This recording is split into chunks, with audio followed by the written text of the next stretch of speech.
All right, here we go. This is another episode of Pillow Talk Podcast. Welcome to our viewers. Once again, this is a podcast trying to bridge the gap between healthcare, entrepreneurship, creativity, culture, and mindset. And today, I have an amazing chance to interview my mentor pharmacist as a pre-pharmacy student, Dr. David Spence, PharmD. David, do you want to introduce yourself a little bit and give a little background? Sure. I'm David Spence, and I've been practicing a long time. Don't want to say how many years. I own 3 drugstores in Angleton and Lake Jackson. I also spent 14 years with Walgreens, most predominantly as a store manager. And so I've been in the business a long time and running drugstores a long time. Mm-hmm. I love what I do, love getting up in the morning and go to work. And I have no intention of retiring. Mm-hmm. I'm gonna, as I tell my wife all the time, you're gonna have to carry me out of this drugstore in a pine box. So they'll have to drag you out of here. Yes. So, yes, I've got some good pharmacists, and I've got a good team, and makes my job a lot of fun. A lot of fun. Yeah. So why is it that this is something that, for me, a personal question, like. I hear a lot about in pharmacy, pharmacists who just generally aren't enjoying what they're doing, and they're feeling burnt out, they're feeling trapped, and other things like that. What kind of advice would you have, even for like me going into the future as a P3 pharmacy student, I'm about to graduate, looking ahead at my career, or just other pharmacists who maybe more independent thinking, and they're looking at their career and they're feeling stuck. How did you get to that point? You do want to give a little background of like your story of how you built your brand? From day one, mm-hmm. I made a decision and have pursued opportunities that would give me the opportunity to have control of how I practice pharmacy. So you wanted full control? I wanted enough control that I would be able to dictate how things were done. And even so, when I worked for Walgreens for 14 years, mm-hmm. One of the things that has been important to me in my career is a lunch. I have taken a lunch every day in my career, mm-hmm. even in the 14 years I spent with Walgreens. Now, I liked that because Walgreens allowed me to take that control and to be in charge mm-hmm. and to dictate how things were done. Right. And when I started looking at other opportunities, it was the same thing. I sit down and eat lunch every day. And along that line is the entrepreneurship thing that allows me to move into. I get to dictate how things are done and how I practice pharmacy and how my team practices pharmacy and what we do on a daily basis. So did you feel like that had a very positive impact on your patients, being able to have your own say in how you were running things, as opposed to maybe the singular model that Walgreens now has, or something like that? Well, it might not have been as much with Walgreens as it is now. Walgreens, it just gave me the freedom to create and the freedom to do things the way I wanted them done. What were some examples of that? I was allowed to get involved in the community, and so I joined Rotary and mm-hmm. Was very involved with Rotary and the Chamber of Commerce and Junior Achievement and mm-hmm. Boys and Girls Club. So they gave you the room to do all yes, this outside. And so I could leave in the middle of the day and go to meetings if needed, I could meet in the evenings or whenever, but I was home on Sundays. I took my family to church every weekend. So, yes, it allowed me to get ingrained and involved, locked into the community, right. and I have been a member of the community for years because of that, and have enjoyed that aspect mm-hmm. of being the community's pharmacist. Yeah. So, that's ideally what we're supposed to be, right? The community's liaison between the end of the healthcare system and the patients and the rest of the community. So, how have your patients responded to that? Like, you being so active in the community, how do you feel like that's impacted your business? I think it's had a great impact on business, because I've been able to grow my business because of my involvement in those community organizations. Have been able to leverage those connections and relationships with long-term customers and word of mouth, and just to create a stronger business and local community members who know me and walk in, and often the joke would be when I would go to these meetings and we'd introduce ourselves, and I would tell people that I'd tell them, say, well, I sell drugs on the best corner in town. And and they loved hearing that. Oh yeah, they did. Everybody got a laugh out of it, and it would lighten things up from then on. But right. So you said in a very nice, friendly, like lighthearted tone right at the beginning. And I'd tell the sheriff that too. And then DPS people and stuff like that, I'd look them in the eye and say, I sell drugs on the best corner in town. You look them right in the eye? Yeah. There's drug DEA enforcement people and stuff? Well, we never had any DEA people, but I'm talking the local people. The local people, gotcha. And so, they would always know I'm teasing. I was like, oh, yeah, that's just Dave, That's just Dave, that's how he is. Yeah, he does. He's got a great corner down there. So it's a good joke, and it's funny. So, right. Yes, and anytime I would go to any of these meetings or do any of these participation, I'd wear my coat, my lab coat. Okay, right. Dave Spence Pharmacies. Right. Okay, and so I mean, they knew. They knew. So yeah, it was obvious. It was always a good joke, and so even the sheriff and the DPS people, they all knew what was going on, and so it was always a fun joke. Right. So just going off of that, how important do you feel like it is to establish a personal relationship with your community, with law enforcement officers, or anyone that comes into your pharmacy? Like, how important is that? I think it's part of my life. Okay, that's how I decided that I was going to define myself and my career 30 years ago. So. And God has blessed me with a skill set that makes me very effective in a nonprofit organization, and so I've had lots of opportunities to serve in these organizations. And I've been I've had a running joke too, is that in most of the organizations that I've served in, I've served president twice. And wow. So two terms. Two terms, yes. 2 terms. 2 terms. And so the funny thing is they're either stupid or I'm a sucker, because they always ask me back. And so the other side of this is actually I get asked back because I'm an effective servant, and I fulfill the roles that the community needs and the roles that the organization needs, and so that's why I always get asked to serve a second term, is because of the quality leadership and roles that I bring to the organization. But relating it back to the patients, do they see that, and then that's why they look up to you as a pharmacist as well, because of your leadership positions in the community? I think so, yes. Gotcha.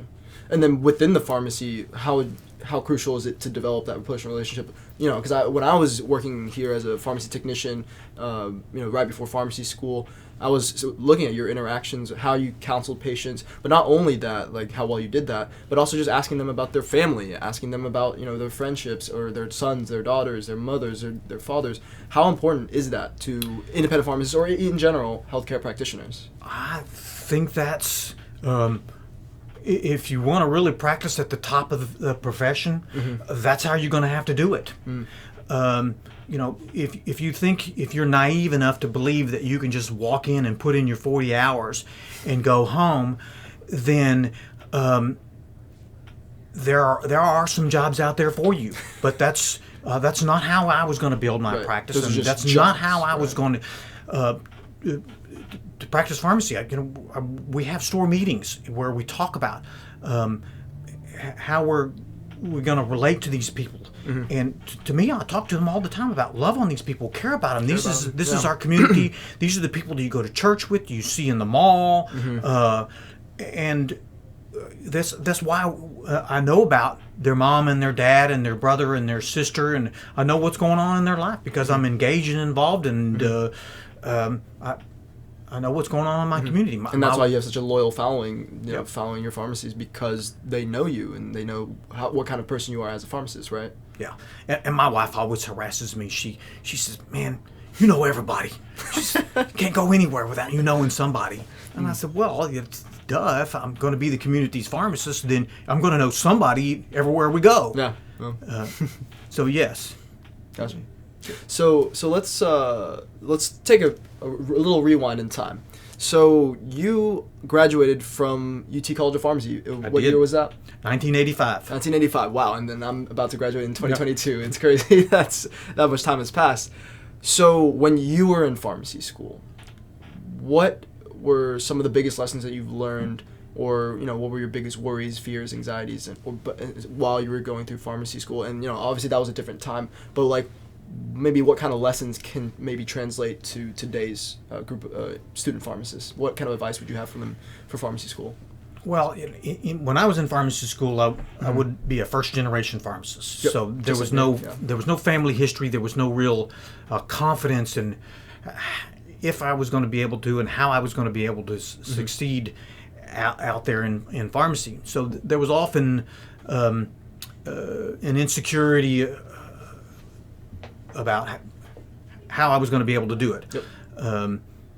Obviously, the same with me being first generation. Yes, and I think you see that a lot nowadays. Yep. Yeah. There was always a certain number, and then always has been, and probably always will be, a familial thing, because we love what we do so well, and I think the kids of these independent pharmacists, they often see their parents practicing in independent pharmacy and seeing what a difference they make in the community. Yep. and their interaction and their roles in the community, that this is what they want to do. They feel a sense of purpose. Yes. Right. And so, and backing up and having said that, as a first generation pharmacist, we don't often have that same role model to play that out for us so that we can see how things are going to go. And that's why I touched upon real early is that, okay, I'm going to dictate how I practice pharmacy. And I remember my first Walgreens, I let the other pharmacists do all of the counting and pouring, and I would stand down there at the register all day and just wait on customers and schmooze, and we won Pharmacy of the Year that year with Walgreens. And so I believe that it was because of that the business grew so exponentially because we were so engaged with what was going on with our customers. Right. And just helped reinforce with me that this is how you had to practice pharmacy. That it was making the most impact. It was seeing the most return. Right. Was getting in there and going eye to eye with these people, right, and looking them in the eye and taking care of them. Yeah. Well, I mean, that's great. So then just stepping back with like specifically pharmacy school, what kind of lessons did you learn back then maybe that might be able to translate to today's group of student pharmacists? Or yeah. Wow. Well, school was always hard, and so it was you had to focus on staying up and being engaged, because you couldn't get behind. Yep. Otherwise, you were going to be in trouble. I'm not sure how to take that question and run with it.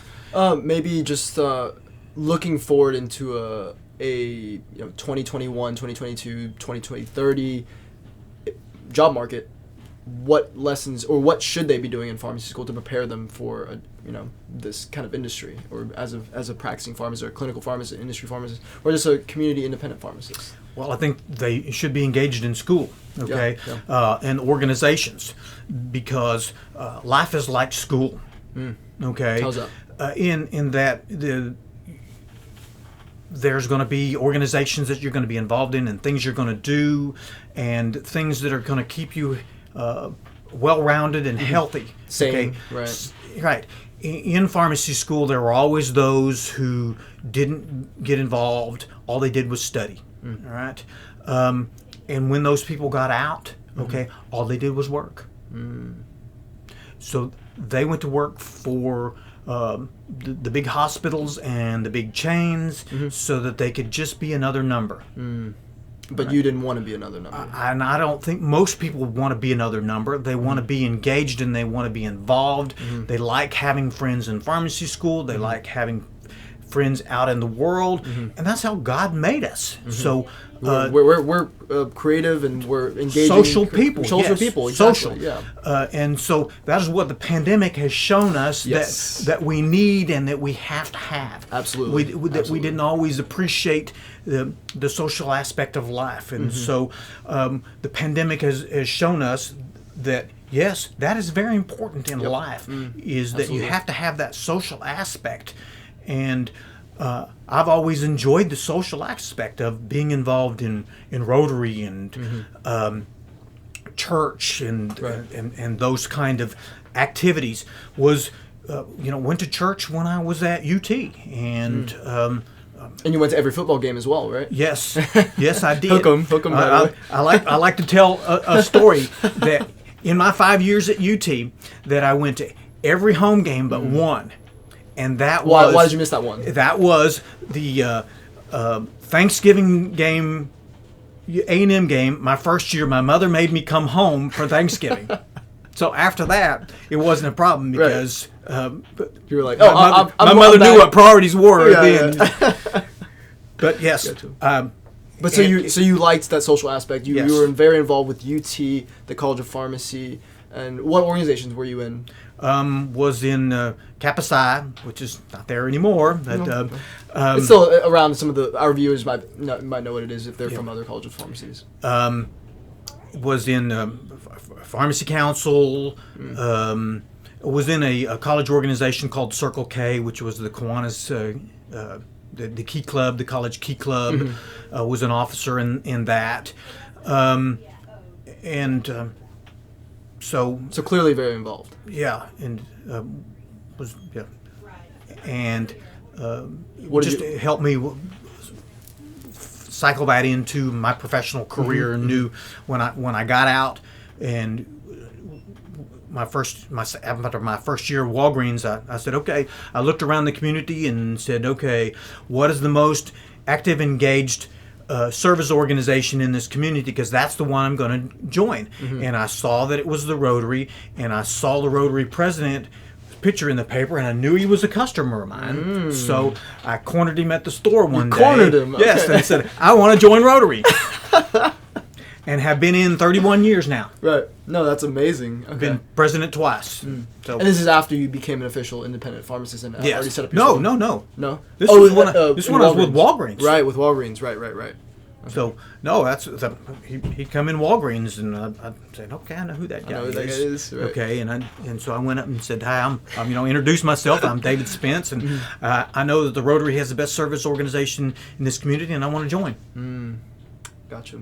Yeah, we have about 2 minutes. Real quick, so any other advice that you would give to pharmacy students heading into a 2020, 2022, 2030, looking at the longevity of the job market? What any other advice you would have them while they're still in pharmacy school? And if they're, maybe they're more independent thinking, entrepreneurial, independent pharmacists, what advice? The trick is that you can dictate a lot in your career, but sometimes you have to make concessions, and you have to eat dirt. Yes, you have to do things. I worked 6 days a week. Wow. For 25 years. Wow. And that was during pharmacy school? Sorry? Well, it started in pharmacy school. You started in pharmacy school. Because I worked every Saturday to help put myself through college. And then after I got out, I went to work for Walgreens, was in management, and that was a 6-day-a-week job. So work ethic and hard work were built into you during pharmacy school, or even before that. So I love that, because what that allowed me to do was I was off on Sundays. I was off every Sunday. Took my family to church, and it was family day. Was off every evening. Okay, was at home with my family in the evenings, and they allowed me to go out there and practice the way I wanted to do it. So, yes, I had to work 60 hours a week for 20 years, and but that was a sacrifice that I made. And so, if you want things, If you want to build things that are big and great, you have to be willing to sacrifice. yeah. Because I think often a lot of our graduates nowadays are graduating and they get out there and they just want to put in their 40. The expectations are different. Yes. And so if you're just going to put in your 40, then you're working for the man and you're going to do what the man tells you to do. Once you take the paycheck, Yep. you're listening to him. Yeah. Yeah. Well, and I always took his paycheck. Yeah. But I made the man a lot of money. And so it gave me the freedom to go do whatever I wanted to do. If I walk out in the middle of the day, you tell my boss to don't come on Tuesdays because I'm going to Rotary, Right. whether you're here or not. Right. And okay. Okay. And I also told him, I said, I work this job, and I'm gonna make you a lot of money as long as it allows me to do what I want to do. And you told them. I told him that. Right up. Each one of my bosses, they come in. I said, I love what I do.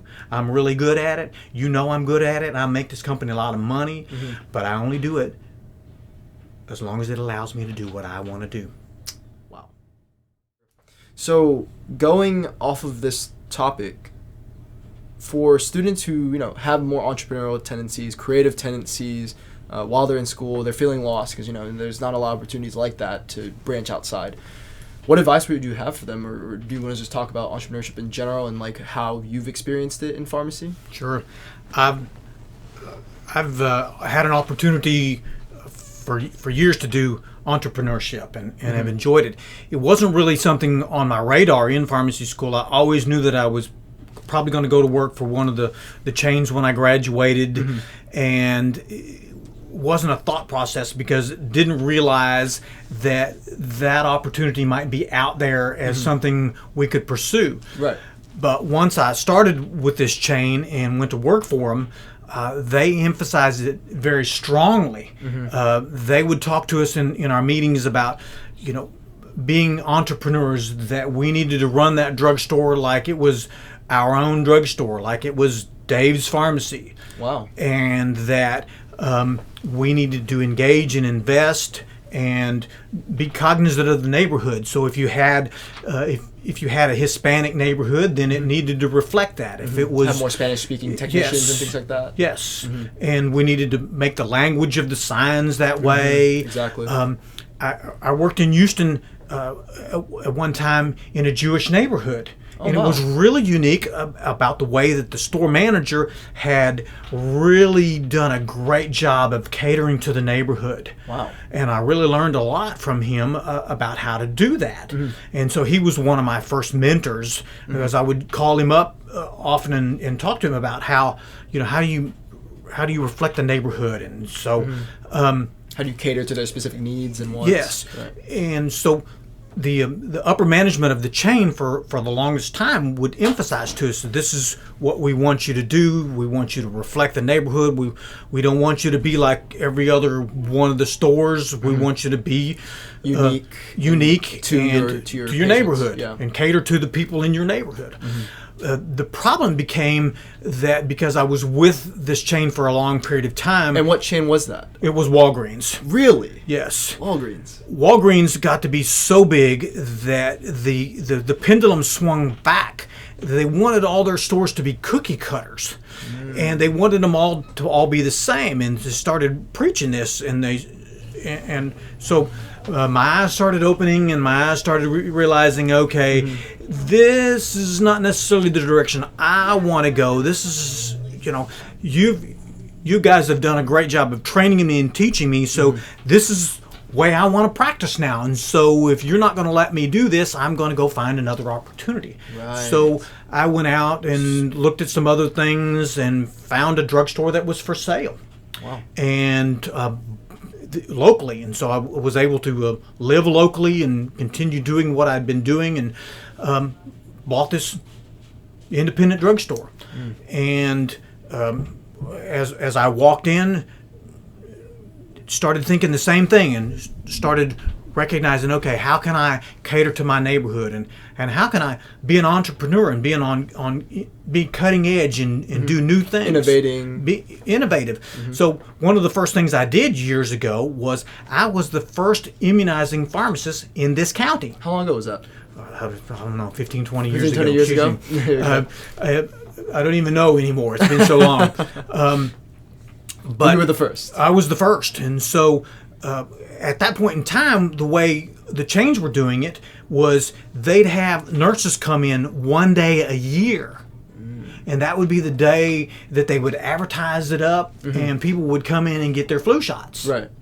Well, it's like, okay, why not? If I can do it every day, I get a leg up on the competition. For sure. And so there were several years when I first started doing this where I would do 50 to 75 flu shots a day. Wow. On top of my regular volume. Wow. And your regular volume is probably what, 300, 400? No. That's right, because independent is like more like 200. You're talking a chain. Yeah. I don't want to be that big. Yeah, you don't want to be that big. I don't want to work that hard. Yeah. Gotcha. It makes it difficult to engage in love on my people. True. Very true. If I'm not able to stop and converse with them and talk to them while they're here and counsel them, or even, just converse with them. If I can still stand there and multitask and review prescriptions and have a conversation with somebody about how mom's doing in the new assisted living building that she went into and who's her doctor now and yada, yada, yada. I can still have those conversations. I don't have to get out there at the cash register and counsel them. I can still multitask at the same time. Right, while you're checking the label and all of that. Yeah. Yes. Gotcha. That's you learned that to be able to do that as a pharmacist, you have to be able to multitask. Yeah. Yes. Right. If you don't, you're going to die. Yeah. So, and your generation is much better at multitasking than mine was. Yeah, maybe so. This is something they've had to do from day one. We didn't always do that, and so some of my generation have not always done well at it. But I was always able to do that. But back on the point. Back on entrepreneurship. And so another thing I jumped in real quick was MTM. What is MTM? Can you explain? Medication therapy management. And back in the early days, Outcomes, there were two companies doing this, and I incorporated this into my business model and was doing them well and doing enough of them that I was doing all of CVS's MTMs. You were doing CVS's MTMs? I was doing CVS's MTMs for them. So they're basically outsourcing it to you? Yes, because the Outcomes, if these companies couldn't do them, they would outsource them to somebody else. And so, but after a couple of years of it and growing the business, got to be where I hired pharmacists, and it wasn't always a good thing. It was difficult to make any money doing MTMs because they didn't pay you anything. And so, it was fun for a few years because it was state of the art, it was unique, but they had to come up with a different business model for it. And then we eventually did work it into the quality numbers and with Part D and how Part D gets evaluated.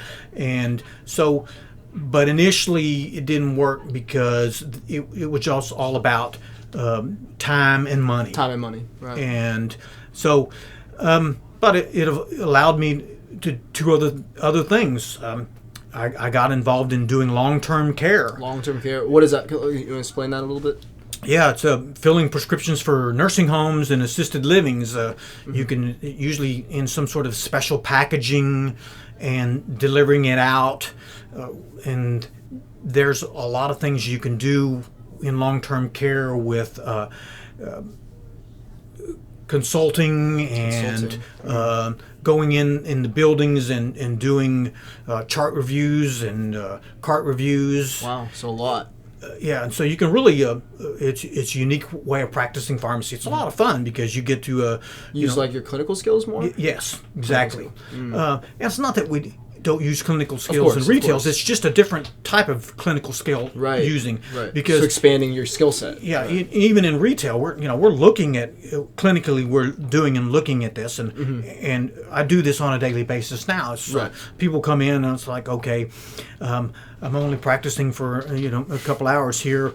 I need to look at their profile and see what they're taking now. In the olden days, when somebody walked in, I knew what Mrs. Jones was taking. Right. I knew her cholesterol medicine and her diabetes medicine and everything she was taking. But I run things now, and so I don't practice pharmacy, and so I have to look things up more and to be able to. But I also run the cash register more, and so I like that better because I get to do more counseling when I run the cash register. You love the patient interaction. I do, and I get. This allows me to love on these people, show I care, show that they're important to me. That differentiates you from one and other independent pharmacists, but two, most especially from the chains, right? Yeah. And I can talk about these medicines. I'm amazed that I'll talk to them. Say, oh, you're on a proton pump inhibitor. You're taking a multivitamin, aren't you? Well, no. And I said, well, you really should because the proton pump inhibitor is going to inhibit the absorption of your B vitamins. So you really need to be taking some sort of multivitamin or a B complex vitamin every day to offset that. Oh, I should going to be tired all the time. Oh, is that why I'm tired all the time? Oh. So they put two and two together, and you're the one connecting it. Yes. And so, it's there's a lot of ways to do that, and even if you're just asking, well, how was your last A1C? They'll say, well, not too good, and then it allows you to ask more questions, or just to talk to them about, okay, you realize that you need to be taking your medicine every day. There's a reason why their A1C is high. Do you usually ask, just go off a little tangent, do you usually ask them, like, what's important to them? Like, what are their motivating factors to get their A1C down or anything like that? Or you kind of like motivational interviewing, that concept?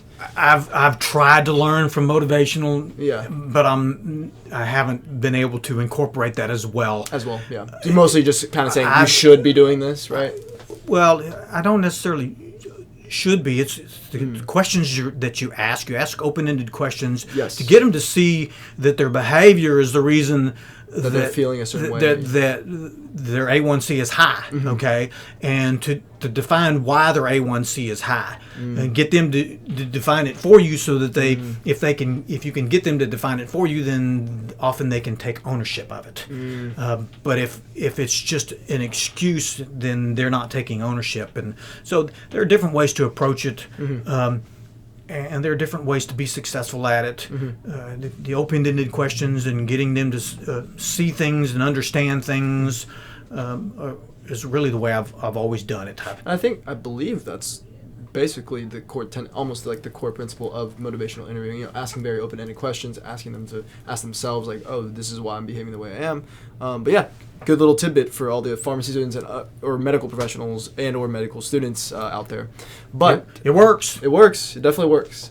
So just going off of that entrepreneurship, so you're the first immunizing pharmacist in the county. First one doing MTMs. First one doing MTMs, long-term care. So you were clearly thinking way ahead of maybe some of your peers.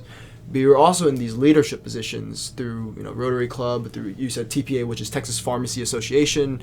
You were on the board of directors. You were also on Digital Pharmacists' what was it called? Advisory board. Advisory board. So you were clearly thinking outside the box. Did your peers say anything about that, or did other people or anyone criticize you for thinking too far ahead, or they were saying things like, "Oh, that's not where it's going," or "There's no money in that," or things like that? No. Interesting. Actually, in my involvement, they would appreciate that one of us was actually out there doing it and making sure it was getting done. Wow. So they knew that we needed to be engaged and involved. I served my 2 terms as president of the Independent Pharmacists of Texas, and so been engaged in the political process. When when we've been talking about some of these issues that have come up, it's like, well, the issue this week was that the new rule is that e-scribe has got to be all controlled drug e-scribes. All controlled drugs have to be e-scribed. Excuse me. It took me a second to go back and come back. You're good. And so, because we were been engaged in these issues over the years, and we knew what was going on, I knew it was coming, and numerous of my doctors would call me up and talk to me about them, and I would be able to engage with them and explain to them the reasoning and the thought process and what they were going to have to do to be able to be successful at that. So I've never had any negative pushback about my involvement. It's always been positive. People appreciated that you were pushing the Yes. pharmacy forward, that Yes. you were looking to better patient care. And that I was one of their peers, and that they say, okay, he's doing the same thing I'm doing, and so it's nice that somebody's out there making sure that these things are being taken care of and the issues are being brought up and being talked about. So you said that you had some peers that were appreciated that you were in pharmacy. How important is it for healthcare entrepreneurs, healthcare creatives, anybody like that, to be surrounded by that positive energy, people who appreciate what you're doing, people who support what you're doing? How important is that? Crucial. That's why. Or mentorship in general, yeah. That's why, after a while, my community involvement turned into much more pharmacy involvement, because I realized that I could have a voice and that I had the opportunity to make a difference and that I could make a difference. And the more I got in, the more difference I made, and the more I realized that I was making a difference and was getting something done. And it was really enjoyable. And Give you fulfillment. Yes, and because I'd sit through these things and I really see the whole big picture of really what's going on in the pharmacy world around us.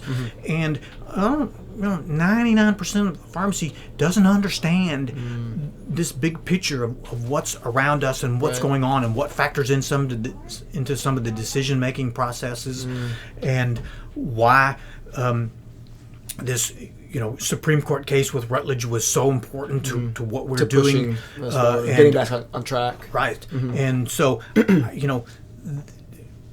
they were offering CPA, and all these people were offering all these classes and about why is this important. I know why it's important. I understand exactly why it was important, because I was involved on the front lines of trying to get some rules passed, but they always use this clause in there that would end around us, and not have to be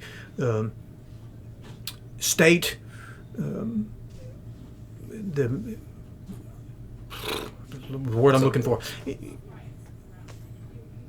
ruled by the state. Ruled by the state. Right. Yes. The state has to have rules for them to work by, and they have to work within those rules. They thought they didn't have to, which allows them to work and to dictate and to create these huge behemoths that provide no real value to the medical system. What started out as providing value, they've been able to pull money, and they're the reason why we have such an expensive healthcare system in this country now. Them and them alone. Wow. The PBMs. PBMs. The PBMs. Pharmacy Benefit Managers. There you go. Pharmacy benefit managers. Look it up. They're, according to Dr. David Spence, they're the reason that healthcare is so expensive.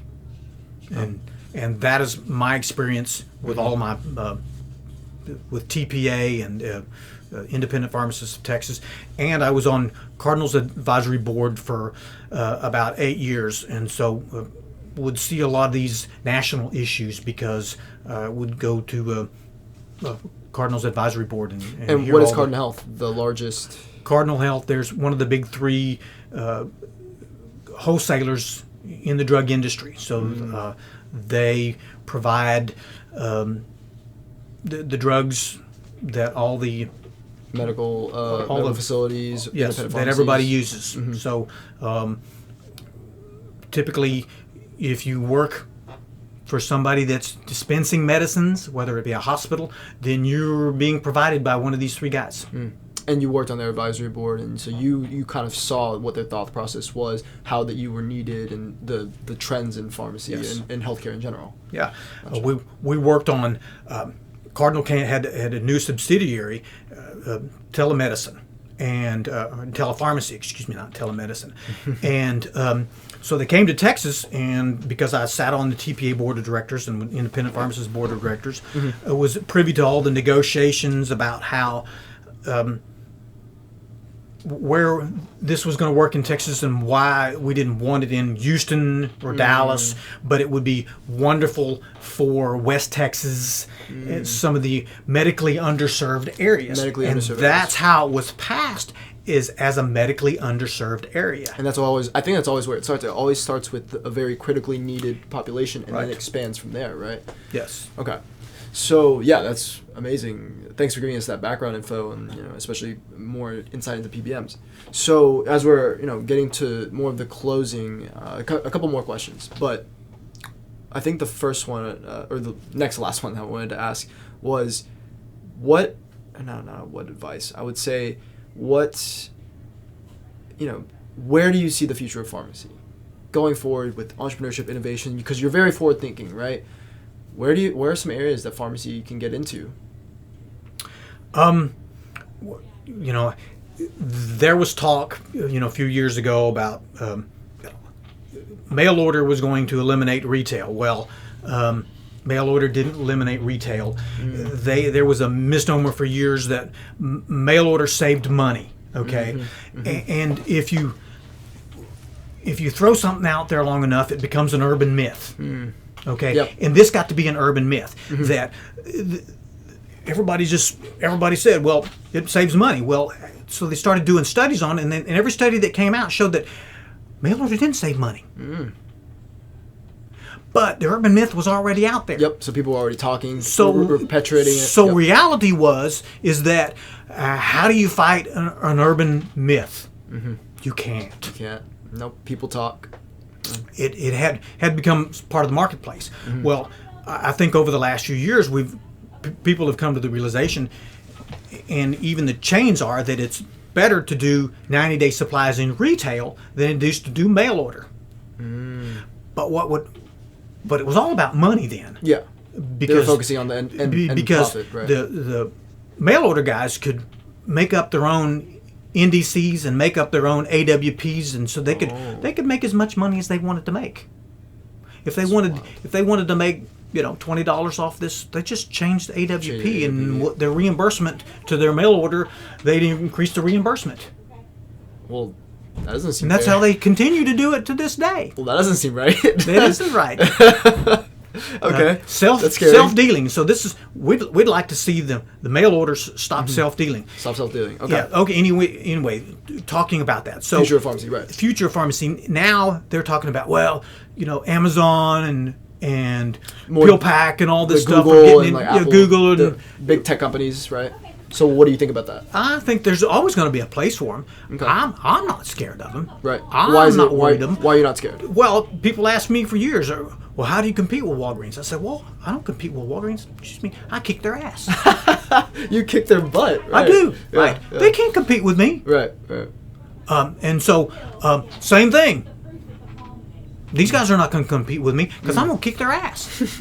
And so what is the mindset around that? Like, why do you believe that you can? Because I'm really good at what we do, and my people are great. And as long as we focus on who we are and our value that we provide to the consumers, then we are going to have a niche and a place in the market. Amen. So always focusing on who you are, what it is that you do, and what value you provide to your patients, to the end consumer, to the end patient. Right.